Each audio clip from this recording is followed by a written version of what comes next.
Barat nggak boleh lagi ada anak sekolah lewat sungai bergelantungan, nggak boleh.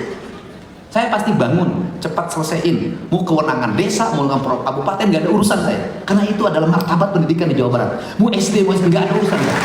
Semangat, Bo! Semangat ya. Nah, kemudian anak-anak itu ngeluh persoalan pulang terlalu sore. Betul tidak, anakku? Sekali lagi, betul tidak? Saya tuh kan keluar tuh karena sering nongkrong sama anak-anak. Apa sih misalnya? Betul tidak, Pak Guru? Mohon maaf juga, Pak Kadisdik. Pulangnya jangan jam 3, Pak.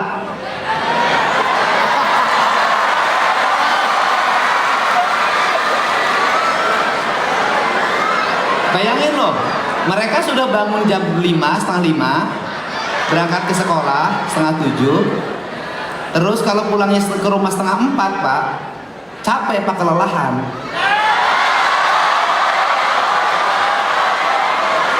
Dan memang mereka itu akan lebih bugar, Pak, kalau sekolahnya cuma 2 hari, Pak.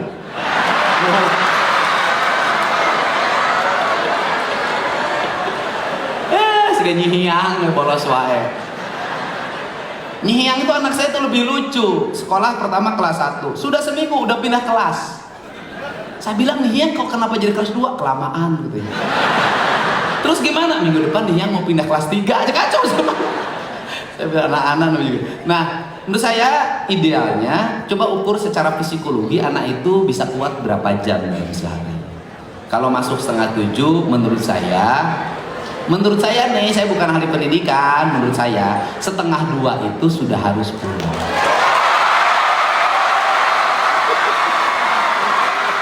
Setuju?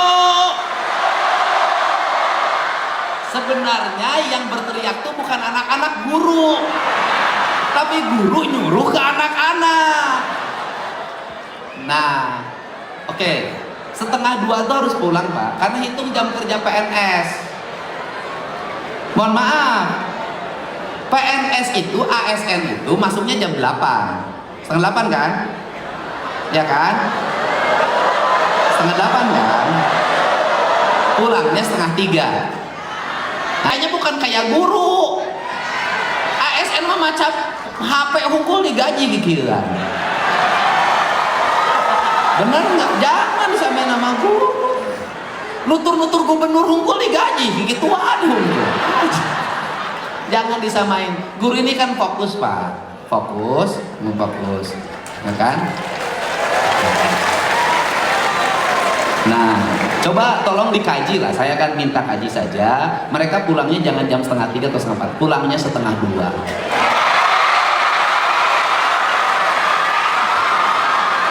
Sampai rumah setengah 3.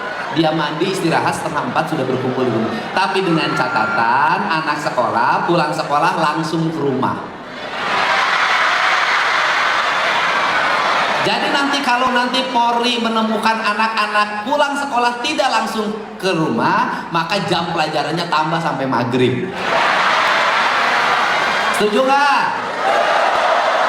Saya ini sudah begini loh ketemu anak-anak. Knalpot brong, knalpot brong, aing gubernur ya. Siapa mau terganti knalpot brongna, besok tidak naik kelas. Saya begitu Mas kan. Tapi kan saya kasihan sama anak-anaknya, 400.000 ganti knalpot. Akhirnya itu anaknya ngajain, rombongan 8 orang isukna. Anak ganti kabel lo batein. Pak, knalpot brong, Pak. Aduh, awas cirian. Saya itu, Pak, mohon maaf jajaran Polri. Saya itu di kampung saya di Lemur Pakuan tidak boleh lewat motor yang knalpotnya brong. Saya sudah mengganti lebih dari 100 knalpot. Kenapa? Sekolah tuh ngajarin pendidikan. Yang harus ngejelasin tentang knalpot brong itu adalah guru biologi atau guru fisika. Itu gelombang yang bisa diterima oleh telinga itu berapa gelombangnya, kekuatannya gitu. Kemudian gurunya bikin sampel, kepinter. Guru ngambil motor, masukin ke ruang kelas. Anak yang kemudian diukur tekanan gelombangnya, kan ada alat ukurnya tuh. Terus kemudian anak-anak itu suruh mendengarkan. Itu cara, itulah disebut studi tour.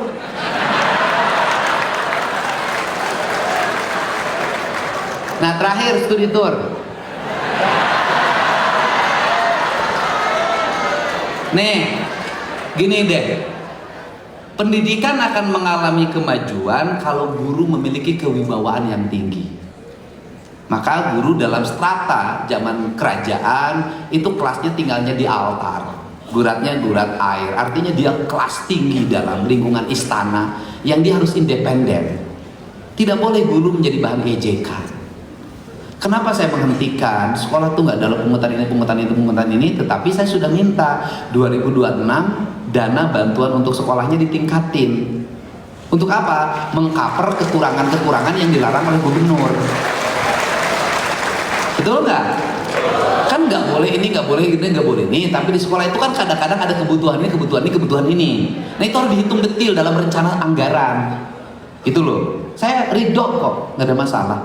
Yang kedua adalah studi tour ini, saya melihat kok guru kok nggak ngerti makna studi sih.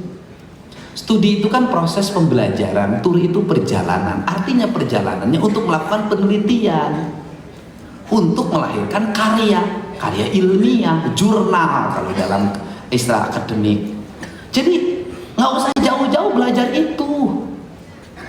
Kenapa? Di lingkungan sekolah aja bikin studi tentang penelitian sampah organik, anorganik. Di belah itu ada taman, bikin studi, ada tanah, bikin studi, ada air, bikin studi. Sudah aja bikin studi. Itu bakso, mie ayam, seblak yang di depan sekolah tuh bawa ke lab, dibikin studi kadar lemaknya berapa, proteinnya berapa, apa dampak bagi kesehatan manusia. Lahir orang-orang cerdas.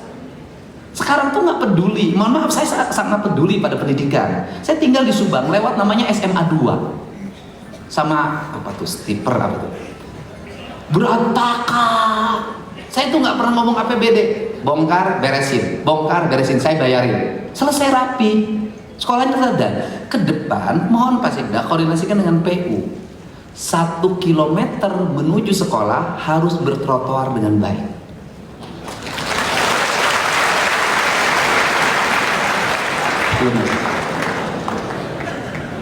Nanti ada haltenya, ada taman-tamannya, ada air yang siap minum. Nanti anak-anak sekolah itu bergandengan dengan pacarnya, nggak apa-apa. Emang nggak boleh? Pak, saya juga dulu pengen, cuman nggak kesampaian. Nggak apa-apa. Sambil nyanyi lagunya Iwan Fals. Zaman dulu, jalan bergandengan tak pernah jajan-jajan. Anak sekolah yang 4 orang, saya nggak ada masalah. Ini penting. Dan kemudian guru-guru lapor lagi di seluruh Jawa Barat, nggak boleh lagi ada anak sekolah lewat sungai bergelantungan, nggak boleh. Saya pasti bangun, cepat selesaiin. Mau kewenangan desa, mau kabupaten, nggak ada urusan saya. Karena itu adalah martabat pendidikan di Jawa Barat. Mau SD, mau SD, nggak ada urusan saya. Ini penting. Dan saya juga punya mimpi. Punya mimpi apa? Punya mimpi ke depan ada bis sekolah. Ini mimpi ya, ini mimpi. Untuk daerah mana? Daerah-daerah yang tidak terjangkau oleh transportasi. Nah, saya dulu waktu bupati mewujudkan itu, Pak. Masih ada tuh mobilnya. Jadi Pak Sekda data sekolah-sekolah yang jarak ke sekolahnya jauh dan belum terjangkau oleh sarana transportasi publik, nggak ada masalah. Nanti kerjasama TNI, kerjasama Polri, kita berikan bis, kan mobil-mobil yang 24-30.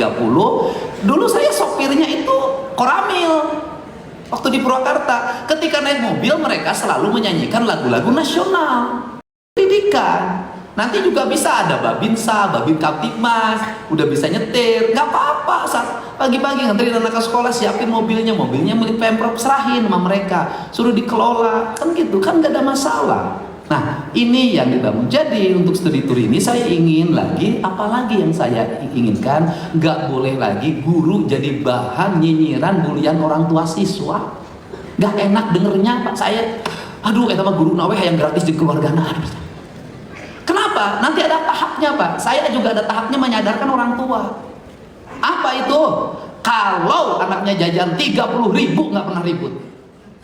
Anaknya beli baju yang harganya mahal nggak pernah ribut. Anaknya beli motor nggak pernah ribut. Tapi giliran beli seragam sealah dunia tahu semua. Ini juga harus dibenahi. benerin orang tuanya. Anaknya jajan 30.000, sekolah 100.000 saja, infak, ribut di media sosial. Anaknya nonton konser nggak ribut, anaknya nonton kesana kesini nggak ribut. Giliran kenaikan kelas, ada iuran untuk bikin tenda, ribut. Kenapa? Ini problem. Sehingga apa sih yang ada dalam pikiran saya? Yang ada dalam pikiran saya ini adalah jangan sampai negara sudah memberikan subsidi lewat dana BOS, lewat BPMU, dan lewat kebijakan pembangunan pendidikan termasuk infrastruktur dengan jumlah puluhan triliun, tetapi orang tua tetap budget pendidikannya mahal karena biaya lain-lain anaknya terlalu banyak. Saya ingin menekan ini. Konsisten pendidikan free, maka orang tuanya juga harus memberikan pendidikan bagi anak-anaknya. Anak-anaknya jangan lagi dimanjakan oleh uang dalam setiap waktu. Saya ingin merubah itu sebenarnya culture.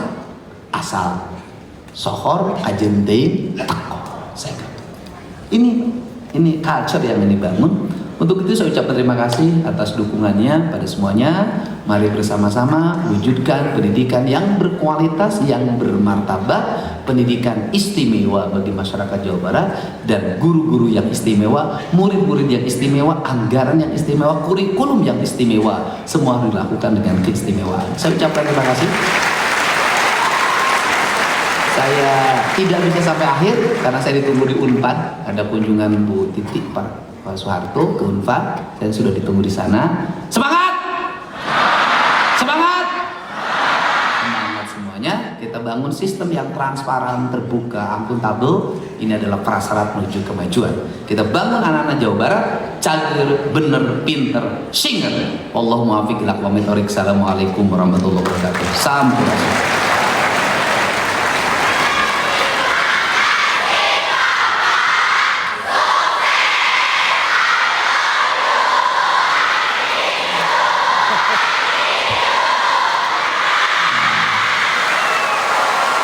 Terima kasih anak-anakku dan guru-guruku semua. Semoga kalian semua menjadi orang-orang yang sukses. Sekolahnya santai, rezekinya banyak. Candu. Bukan rumah kita sendiri.